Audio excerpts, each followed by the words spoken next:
Iran आज एक ऐसे दौराहे पर है जहां से लौटना शायद मुमकिन नहीं। एक तरफ देश के अंदर ही विरोध की आग भड़क रही है, तो दूसरी तरफ बाहर से राजनीतिक हवा का दबाव बढ़ता ही जा रहा है। चलिए आज की पड़ताल में देखते हैं कि ये दोनों ताकतें मिलकर ईरान को किस मोड़ पर ले आई हैं। ईरान की मौजूदा हालत को समझने के लिए ये तस्वीर बिल्कुल सही है। सोचिए, एक तरफ अंदरूनी विद्रोह की आग और दूसरी तरफ विदेशी दखल की तेज हवा। जैसा कि CSIS के वली नस्र कहते हैं, इस्लामिक गणराज्य एक ऐसी पकड़ में है जिससे वो बच नहीं सकता। ये दोनों ताकतें एक दूसरे को और भी ज्यादा खतरनाक बना रही हैं। पहला अध्याय, अंदर की आग। तो चलिए कहानी की शुरुआत करते हैं उस चिंगारी से जो ईरान के अंदर ही भड़की और देखते ही देखते पूरे देश में फैल गई। 2026 के इन बड़े विरोध प्रदर्शनों से पहले ही ईरानी सरकार की नींव हिल चुकी थी। एक के बाद एक 3 बड़े झटके लगे। 2024 में इजराइल ने उसके सबसे बड़े साथी हिजबुल्लाह को काफी कमजोर कर दिया। फिर सीरिया में असद सरकार का गिरना एक और बड़ा झटका था। और हद तो तब हो गई जब जून 2025 में अमेरिका और इजराइल ने सीधे ईरान के परमाणु ठिकानों पर हमला कर दिया। इन हमलों ने दुनिया को और खुद ईरान के लोगों को भी ये दिखा दिया कि सरकार उतनी मजबूत नहीं है जितना वो दिखाती है। तो इस आग की चिंगारी कहाँ से आई? एक भयानक आर्थिक संकट से। इस बार विरोध की शुरुआत किसी यूनिवर्सिटी या कॉलेज से नहीं, बल्कि तेहरान के ग्रैंड बाजार के व्यापारियों ने की। ये वही व्यापारी हैं जिन्हें हमेशा से सरकार का समर्थक माना जाता था। जब उन्होंने अपनी दुकानें बंद की तो ये सिर्फ ईरान की करेंसी का गिरना नहीं था, बल्कि सरकार पर भरोसे का भी गिरना था। और ये गिरावट कितनी बड़ी थी, जरा इस आंकड़े को देखिए। सिर्फ 1 साल के अंदर ईरानी रियाल की कीमत 84% गिर गई। मतलब लोगों की जिंदगी भर की बचत की कीमत लगभग कुछ भी नहीं रह गई। घर चलाना लगभग नामुमकिन हो गया था। करेंसी के गिरने का सीधा असर लोगों की थाली पर पड़ा। बस एक ही साल में खाने पीने की चीजों की कीमतें 72% से भी ज्यादा बढ़ गईं।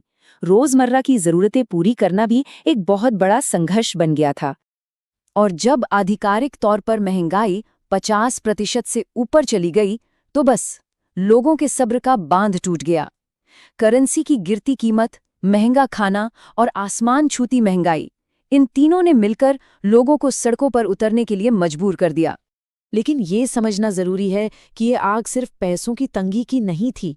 नहीं, ये एक नई तरह की आग थी जिसने ईरान के इतिहास में पहली बार इतने अलग अलग तरह के लोगों को सरकार के खिलाफ एक साथ खड़ा कर दिया। देखिए, ये आंदोलन पहले के आंदोलनों से बिल्कुल अलग था। 2009 में शहर के मिडिल क्लास लोग सड़कों पर थे। 2022 में नौजवान सामाजिक आज़ादी के लिए लड़ रहे थे। लेकिन 2025-26 में आर्थिक संकट ने सबको एक साथ ला दिया। व्यापारी, मजदूर, छात्र, महिलाएं और अलग अलग जातीय समूह। ये आग देश के हर कोने में सभी 31 प्रांतों में फैल गई। लॉरिस्तान की एक 25 साल की महिला की बात इस आंदोलन की पूरी कहानी बयां करती है। उसने रॉयटर से कहा, मैं तो बस एक शांतिपूर्ण सामान्य जीवन जीना चाहती हूँ, लेकिन हमारी सरकार परमाणु कार्यक्रम और विदेशों में हथियारबंद गुटों पर पैसा खर्च करने पर तुली हुई है। ये बात दिखाती है कि सरकार और आम लोगों की सोच में कितनी बड़ी खाई बन चुकी थी। दूसरा अध्याय, बाहर की हवा। तो ये तो थी अंदर की कहानी। अब बात करते हैं उस दूसरी ताकत की जो इस आग को और भड़का रही थी, यानी अमेरिका का बढ़ता बाहरी दबाव। ईरान का ये संकट एक खास भू-राजनीतिक माहौल में पनप रहा था। ट्रंप के दूसरे कार्यकाल में अमेरिका ने दुनिया भर में सैन्य दखल बढ़ा दिया था। जैसा कि ये नक्शा दिखाता है, वेनेजुएला से लेकर सीरिया और यमन तक अमेरिका अपनी ताकत का प्रदर्शन कर रहा था। और ये सब ट्रंप प्रशासन की घोषित नीति का हिस्सा था। उन्होंने इसे ताकत के जरिए शांति का नाम दिया, जिसका सीधा सा मतलब था कि वे अपने लक्ष्यों को पूरा करने के लिए मिलिट्री फोर्स का इस्तेमाल करने से बिल्कुल भी नहीं हिचकिचाएंगे। और फिर आई वो सीधी धमकी जिसने आग में घी डालने का काम किया। ईरान के विरोध प्रदर्शनों पर राष्ट्रपति ट्रंप ने कहा, अगर वे लोगों को मारना शुरू करते हैं तो हम उन पर बहुत जोर से हमला करेंगे। इस एक बयान ने ईरानी सरकार को मुश्किल में डाल दिया और प्रदर्शनकारियों का हौसला और बढ़ा दिया। तीसरा अध्याय, सत्ता के स्तंभ। तो अब कहानी के दोनों हिस्से जुड़ते हैं, अंदर की आग और बाहर की हवा। बड़ा सवाल ये है क्या ईरानी सरकार इस दोहरे दबाव को झेल पाएगी? तो सरकार की स्थिरता एक तरह से एक तराजू पर टिकी है। एक पल्ले में है IRGC जैसी शक्तिशाली सेना और अमीर वर्ग की वफादारी, लेकिन दूसरे पल्ले में है सरकार की घटती साख और वो खामोश बहुमत जो बदलाव तो चाहता है लेकिन हिंसा से भी डरता है। सरकार की प्रतिक्रिया ठीक वैसी ही थी जिसकी उम्मीद थी, किसी भी कीमत पर न झुकना। सर्वोच्च नेता खामेनेई ने सारा दोष विदेशी ताकतों पर डाल दिया और कसम खाई कि इस्लामिक गणराज्य पीछे नहीं हटेगा। ये अपनी गलतियों को मानने के बजाय दुश्मनों को दोष देने की एक जानी पहचानी रणनीति है। इस संकट ने दुनिया को भी दो हिस्सों में बांट दिया है।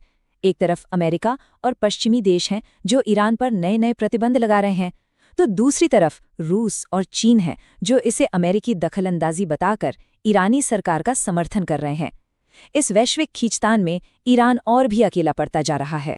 तो इन सब के बाद हम पहुंचते हैं अपने अंतिम खंड में। ये एक ऐसे देश के संभावित भविष्य को सामने रखता है जो एक बहुत ही नाजुक मोड़ पर खड़ा है। तो आगे क्या हो सकता है? मोटे तौर पे 3 रास्ते दिखते हैं। पहला, सरकार क्रूरता से विरोध को कुचल दे, लेकिन ऐसा करने में वो हमेशा के लिए कमजोर हो जाए। दूसरा, लगातार दबाव के कारण सरकार के अंदर ही फूट पड़ जाए और सत्ता के लिए एक नया संघर्ष शुरू हो जाए। या फिर तीसरा, सरकार किसी तरह बच तो जाए लेकिन इतनी जख्मी हो कि फिर कभी अपनी पुरानी ताकत हासिल न कर पाए। तो विशेषज्ञ क्या सोचते हैं? आम सहमति ये है कि ईरान का भविष्य क्या होगा ये कहना मुश्किल है, लेकिन एक बात तय है, कुछ भी पहले जैसा नहीं रहेगा। जैसा कि रॉयटर्स के विश्लेषकों का कहना है, बदलाव अब तय लगता है। सरकार गिर सकती है, लेकिन इसकी कोई गारंटी नहीं है। और ये पड़ताल हमें इस अंतिम और बड़े सवाल पर छोड़ जाती है, जब अंदर की आग और बाहर की हवा दोनों एक दूसरे को भड़का रही हैं, तो ईरान आखिर कौन सा रास्ता अपनाएगा?